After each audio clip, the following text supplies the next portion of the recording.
নমস্কার, আমার নাম সুমিতাভ সাহা। জন্ম কর্ম সবই কলকাতায়, কিন্তু বর্তমানে কর্মসূত্রে আমি সিডনির বাসিন্দা। তো এই যে টপিকটি যেটি শ্রীমন্তদা বলেছেন কিছু মতামত রাখতে সেই নিয়ে, তো it's vision 2020, need of the hour and life beyond কোভিড-19। তো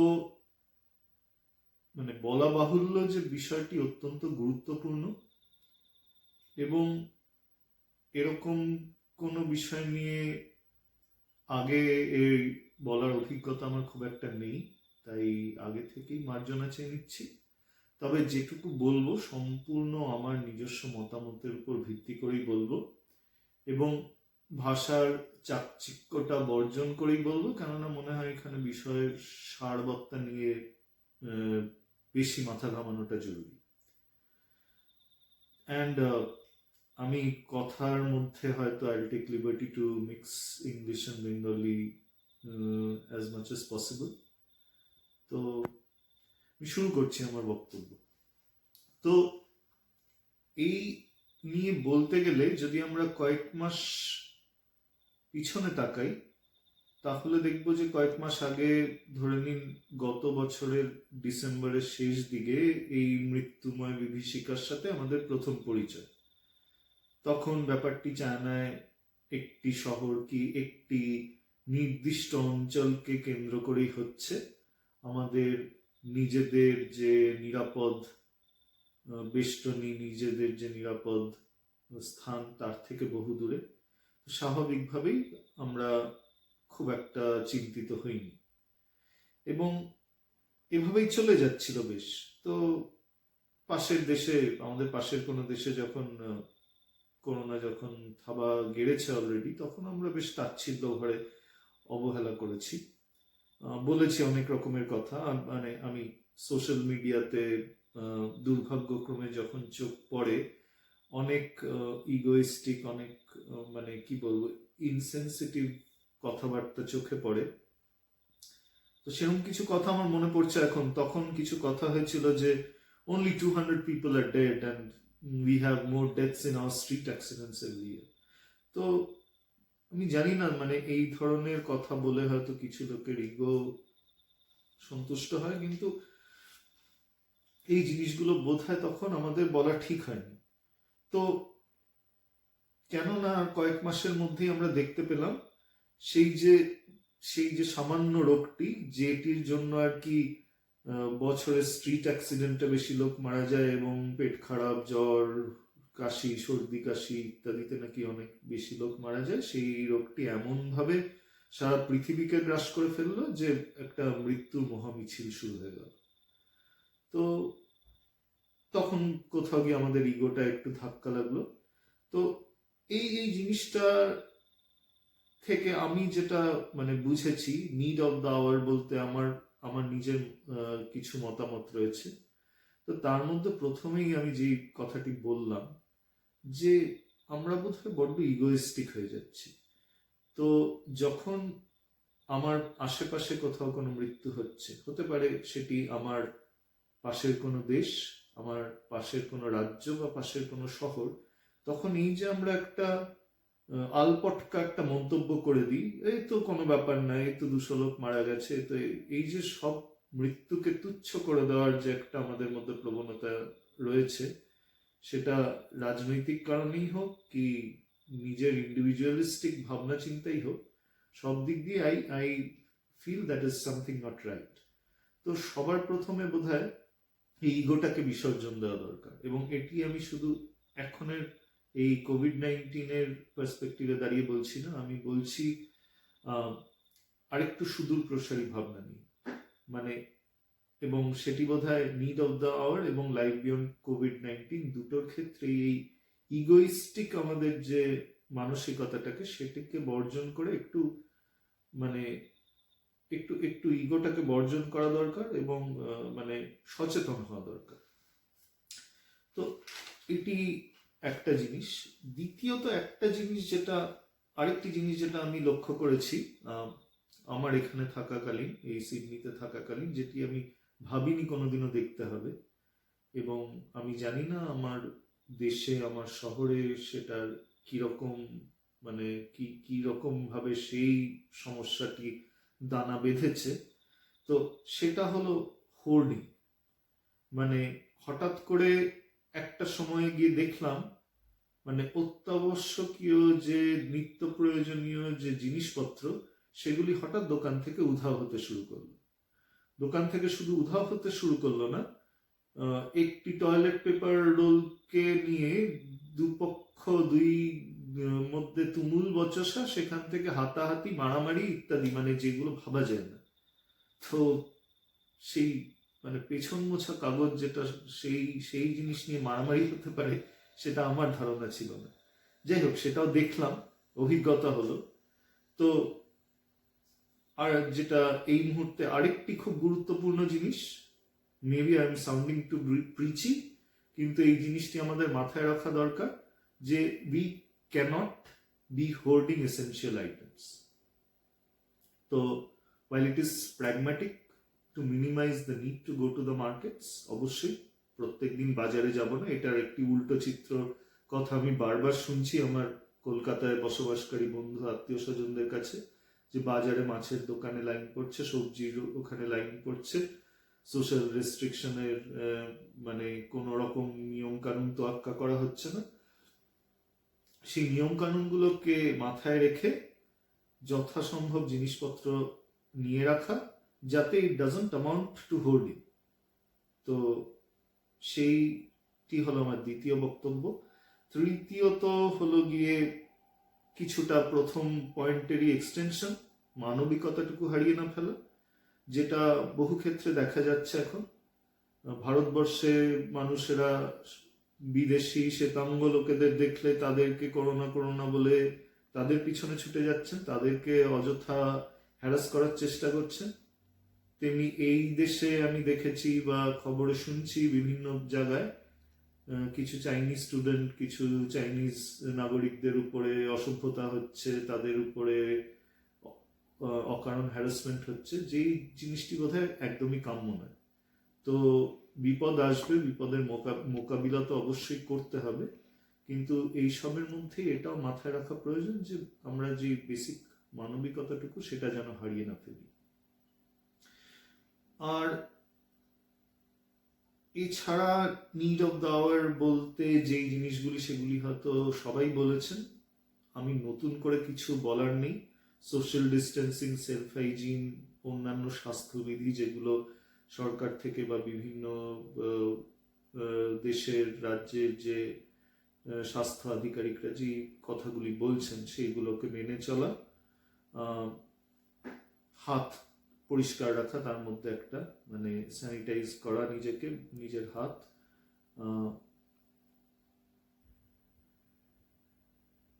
সেলফ হাইজিন, হাত ধোয়া, 20 সেকেন্ড ধরে হাত ধোয়া, এবং প্রপার ওয়েতে হাত ধোয়া। মানে আমি স্যানিটাইজার দিচ্ছি মানে আমি হাতের একটি দিকে লাগাবো, অন্যদিকে লাগাবো, এরকম নয়। সাবান দিই বা স্যানিটাইজার দিই, যাই করি, যখন হাতটা ধোবো তখন ভালোভাবে বোথ সাইডস হাতের ভালো করে পরিষ্কার করা, এবং যতটা সম্ভব নিজের চোখ, নাক, মুখ, কান ইত্যাদি জায়গায় যেখানে আর কি স্পর্শ অ্যাভয়েড করা হাতের, ইফ মানে বাইরে যদি আমরা যাই, কখনো যেতে হয়, তো এই স্পর্শগুলো, নিজের হাতের স্পর্শগুলো বাঁচিয়ে চলে যতদূর সম্ভব। তো এই কথাগুলো বহু লোকে বলেছে, আমার নতুন করে কিছু বলার নেই। তবে একটা জিনিস আমার যেটা বলার ক্ষেত্রে, সেটা হলো যে আমাদের জীবনের সঙ্গে ওতপ্রোতভাবে জড়িয়ে আছে কিছু মানুষ, তারা, তাদের অনেকে ডেইলি ওয়েজ আর্নার্স, কেউ মাস গেলে মাইনে পান, কিন্তু তারা বিভিন্নভাবে, বিশেষত কলকাতা শহরের দিকে, যেখানে আমাদের দৈনিক জীবনযাত্রার সাথে অনেক মানুষ জড়িয়ে থাকেন। সে আপনার বাড়ি ড্রাইভার হতে পারে, আপনার বাড়িতে যিনি রান্না করেন হতে পারে, কি আপনার ঘর যিনি পরিষ্কার পরিচ্ছন্ন রাখেন তিনি হতে পারেন। তো এই মুহূর্তে দাঁড়িয়ে বোধহয় আরেকটি দায়িত্ব বর্তায় আমাদের উপর, যে টু এডুকেট দেম।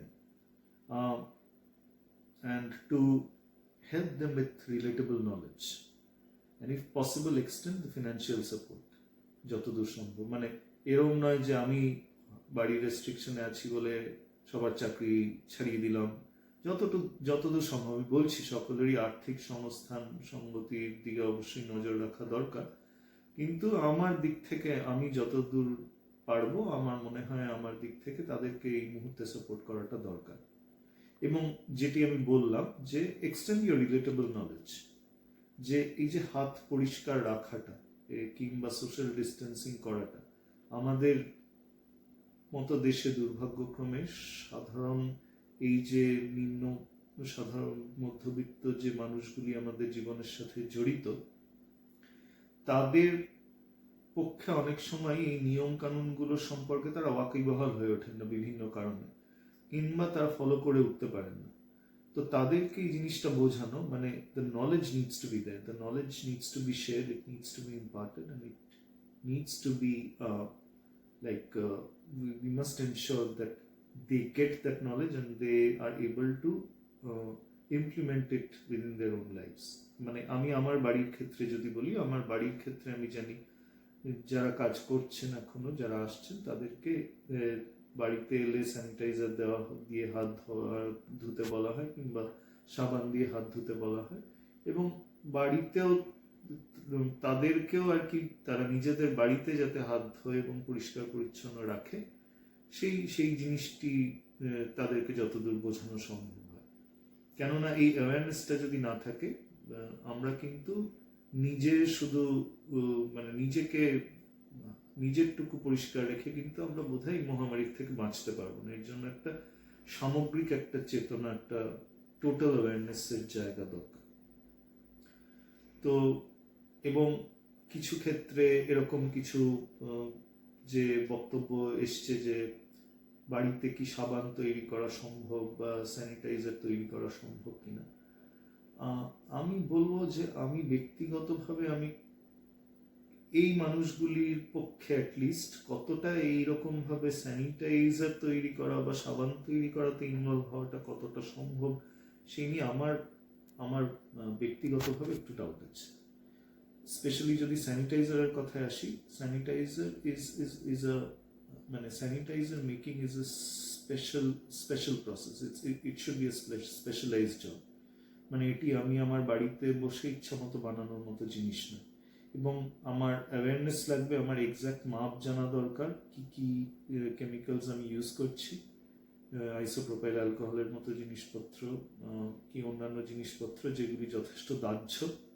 তো এক কামরার ঘরে যেখানে পাশে স্টোভ জ্বলছে সেখানেই অ্যালকোহল দিয়ে কেউ বসে যদি নিজের বাড়িতে স্যানিটাইজার তৈরি করতে যায় তো তার যে একটা নিরাপত্তার দিক সেইগুলো কিন্তু ভাবা দরকার।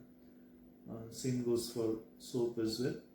কিন্তু আমরা আমাদের ভারতবর্ষের যে আশপাশের দোকানগুলিতে যে মানে ছোটখাটো নৈমিত্তিক যে জিনিসপত্রের জন্য যে মুদিখানা, সেখানে যে জিনিসপত্র পাওয়া যায় একটা বেসিক লাইফ বয়ের ছোট বার বা লাক্সের ছোট একটা বার, এইগুলি বোধহয় খুব একটা দাম নয়। সেই জিনিসটিকে যদি আমি বাড়িতে তৈরি করতে চাই তার জন্য যে এফার্ট দরকার, যে টাইম দরকার, সেইটা আমার ব্যক্তিগতভাবে মনে হয় না যে মানুষ খেটে খান, যারা মানে কারোর বাড়িতে কাজ করছেন, যারা কারোর গাড়ি চালাচ্ছেন কিংবা এরকম ভাবে অন্য মানুষের জীবনযাত্রার সাথে যুক্ত, তাদের পক্ষে সেই সময় ব্যয় করা সম্ভব বলে অবশ্যই আমার ব্যক্তিগত মতামত এটি।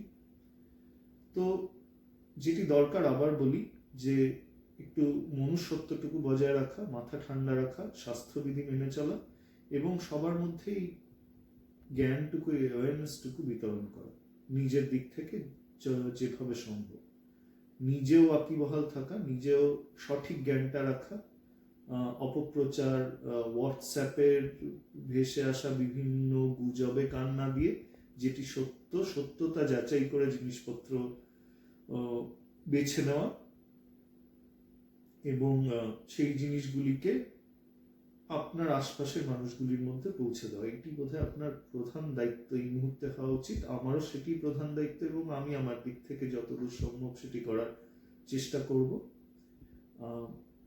এইটুকু শুধু বলার আর বিশেষ কিছু বলার নেই, তবে যেটা আবার বলবো, বারবার বলবো, যে মানুষ বোধহয় আমরা মানবিকতাটুকু বড্ড হারিয়ে ফেলছি। কিছুদিন আগে আবার সেই সোশ্যাল মিডিয়াতে ভাইরাল হওয়া একটি ভিডিওর কথা আমার মনে পড়ে যাচ্ছে, যেখানে কিছু স্বাস্থ্য আধিকারিক, একজন দেখে বোঝা যাচ্ছে যে আর্থিক দিক থেকে খুব একটা সচ্ছল নয় মানুষটি, তার হাতে বোধহয় কিছুটা স্যানিটাইজার ঢেলে দিচ্ছেন, কিন্তু ভদ্রলোক সেটি কি করতে হবে সেটি বুঝতে না পেরে চরণামৃত ভেবে সেটিকে খাওয়ার চেষ্টা করছে, এবং একটা অস্বাভাবিক হাসির রোল উঠছে। তো একজন মানুষকে নিয়ে হাসি খোরাক করা, স্পেশালি মানে with the downtrodden people of the society, with the less privileged of the society, তাদেরকে নিয়ে হাসি তামাশাটা করাটা বোধহয় বন্ধ করা দরকার, একটু মানুষ হওয়া দরকার। মানে এটি কিন্তু একটি মানে ইটস নট অ্যান এক্সেপশন, আমার মনে হয় এটি ভারতবর্ষে কিংবা যে কোনো থার্ড ওয়ার্ল্ড কান্ট্রি এটি খুব কমন ছবি, যেখানে যে মানুষটি বোঝে না একটি স্যানিটাইজারের হাতে নিয়ে তাকে কিভাবে ইউজ করতে হবে, সেখানে আমরা মানে বাকি জিনিসপত্র মানে আমাদের বোধহয় নলেজ অ্যাওয়ারনেস লেভেলটা সাধারণ একটা মাস মানুষের মধ্যে এতটাই কম যে সেটা নিয়ে বোধহয় আমাদের হাসি তামাশা করার আগে নিজেদের লজ্জায় মাথাটা হেট হয়ে যাওয়া উচিত। কিন্তু তা না, আমাদের প্রচন্ড হাসি পাচ্ছে। হাসি পাওয়া ভালো, হাসলে মানুষের আয়ু বাড়ে, যারা হাসছেন তাদের আয়ু বাড়ুক, দীর্ঘায়ু কামনা করি, কিন্তু মানবিকতাটুকু হারিয়ে ফেলবেন না প্লিজ। তো মূলত এইগুলোই বলার আমার এই প্রেজেন্ট ডে সিচুয়েশন নিয়ে, নিড অফ দ্য আওয়ার নিয়ে। কিছু আরো কিছু জিনিস যেগুলো আর কি আমাদের মধ্যে যাদের পক্ষে সম্ভব, আমরা যদি একটু অ্যাওয়ারনেসটা বাড়াই তাহলে জানতে পারবো আর কি যে বিভিন্ন রকমের যে সামাজিক যে চেতনামূলক যে কাজকর্মগুলো হচ্ছে, যে ধরনের ফান্ডস তৈরি হচ্ছে, সেখানে যদি কোনোভাবে কন্ট্রিবিউট করা সম্ভব হয় কিছু, এবং ওই সেই those who are less fortunate than us তাদের জন্য যদি কোনোভাবে তাদেরকে তাদের মধ্যে অ্যাওয়ারনেসটা তৈরি করা যায়, সেইটাই বোধহয় এই মুহূর্তে need of the hour, apart from of course the self hygiene and the social distancing things which a lot of you may have already repeated many times. So that's all I want to say about need of the hour for COVID-19. Thank you.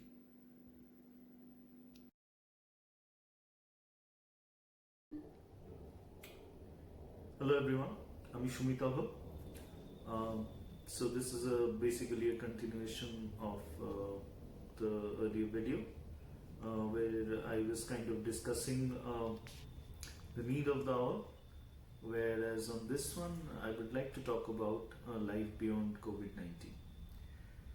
তো life beyond COVID-19 বললে যেটা আমাদের অনেকের মধ্যে একটা সংশয় দেখা দিয়েছে এই মুহূর্তে, যে এই বোধহয় মানব সভ্যতার শেষ ইত্যাদি ইত্যাদি, এরপরে আর কিছু থাকবে না, এই যে একটা মৃত্যু ভয় থেকে সংশয়। তো আমি personally I am of an optimistic kind, and I don't believe this is quite the end of human race. We have survived many such epidemics in the past, we will again. এবং what gives me hope is the kind of fight that the scientific community, the medical community all over the world is kind of putting up. I'm fortunate enough to know a few people from my school, from my college, who are directly involved in studies related to COVID-19 mitigation. So there are very interesting experiments going on. Like আমি জানি একজন আমার স্কুলের বন্ধুর কথা, they are working on a kind of mask. Like it's one step better than the N95 mask, which not only like stops the virus from entering your body, but it actually manages to kill the virus. There are still others who are working on solutions which can be used as nasal sprays directly by people, and can be a very effective and easy solution in curbing COVID-19 and As we know, there are unlimited tests, trials going on all around the world on various medicines, various vaccines. So it cannot just be the end of human life. I'm very optimistic that life will go on. That's to begin with. Kintu, I do believe and I hope that COVID-19 becomes a major factor in altering our history, especially in the way we respond to a crisis. So if we remember the initial days when COVID-19 had begun, so we kind of went about trying to stoke our false egos. We were kind of laid back in our approach, even when the ominous signs were, the telltale signs were clear, and it called out for instant steps to be, immediate steps to be taken. We kind of chose to be reactive rather than proactive. So it was a miss on our part then.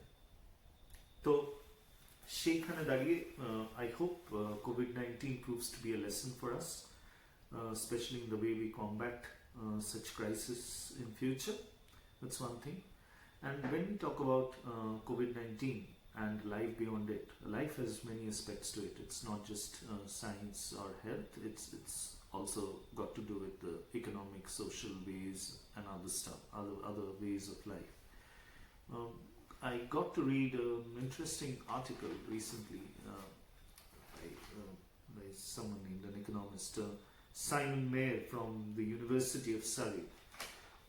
He brings about his own theory of what could be a way of dealing with such crisis from an economic point of view, and so it's an interesting theory.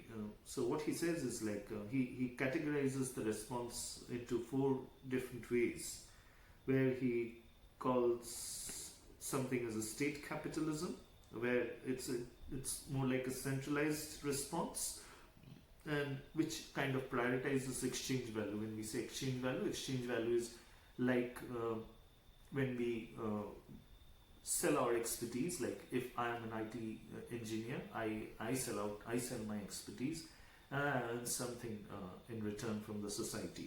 So that's what creates our exchange value. So state capitalism is a centralized response where the exchange value is prioritized, and the government kind of comes in and sends aid to directly to the people. So that's one. He also mentions something called a state socialism, which this case is a centralized approach again, but this one prioritizes the protection of life rather than the exchange value. So when we say protection of life, it's more targeted towards the essential things in society, like production of food, energy, shelter, for instance, and where payments are made to everyone, and it's not quite related to the exchange value they create.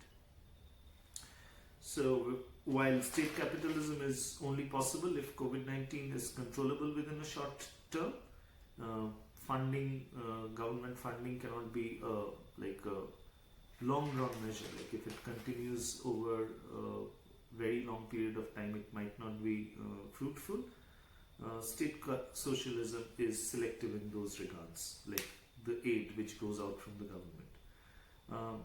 He also mentioned something called barbarianism, which he calls the barbarianism rather, which is more like a decentralized approach, which prioritizes exchange value, but it does nothing to aid human beings or impacted people and let them die a slow natural death.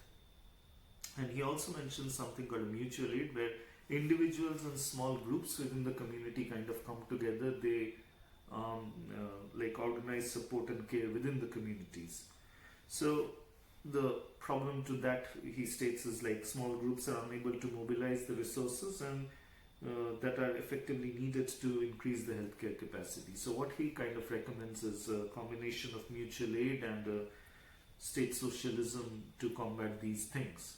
So I believe there would be a lot more articles like this, like supporting this or newer theories propounded to explain what is the best way to economically deal with it and how to take economic life, how to look at economic life beyond COVID-19. So again, religiousness, people are religious by nature, but what it has taught us probably is that science somewhere is it's more practical to put our faith on science than more than on religion in certain regards, especially while combating deadly diseases like these.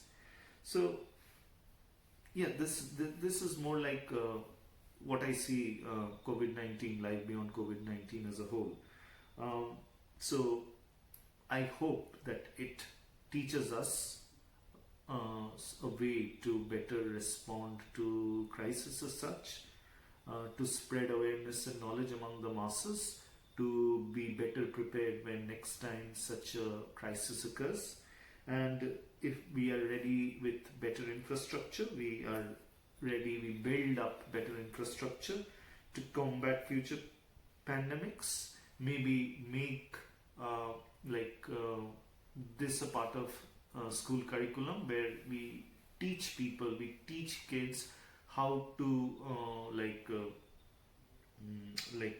combat such crisis situations, how to mobilize their resources within the society, within the community as a whole, and be able to respond to COVID-19 or similar diseases in a better way. I really feel like this hour is আমাদের বোধহয় এরকম একটা ধাক্কার দরকার ছিল to bind us all together. So this crisis, what it has done is it has helped us realize that every one of us, we are a part of the same big community, that's the same big society, that's the human society. তো কোথাও গিয়ে বোধহয় এই ঘটনাটি, এই যে করোনার প্রকোপটি কোথাও গিয়ে আমাদের বোধহয় এক সূত্রে গেঁথে দিচ্ছে, এক জায়গায় এনে ফেলছে, মানে সমস্ত মানুষ আমরা সমানভাবে ভুক্তভোগী হওয়ায় কোথাও গিয়ে ইটস বাইন্ডিং আস টুগেদার. তো maybe I hope it will, going down in future, it will be a lesson for us. It will usher in a period of social harmony where we will start realizing that we are a part of the same race, rather than thinking individualistically or materialistically. It will help us think in a collective, in a unified way. Thus, এইটুকুই. Life beyond COVID-19, I hope and I pray, may life beyond COVID-19 be a peaceful one for us, a happy one for us, and may this life beyond COVID-19 come soon, because it has been long and it has been really like nerve-wracking. Thank you. Stay safe.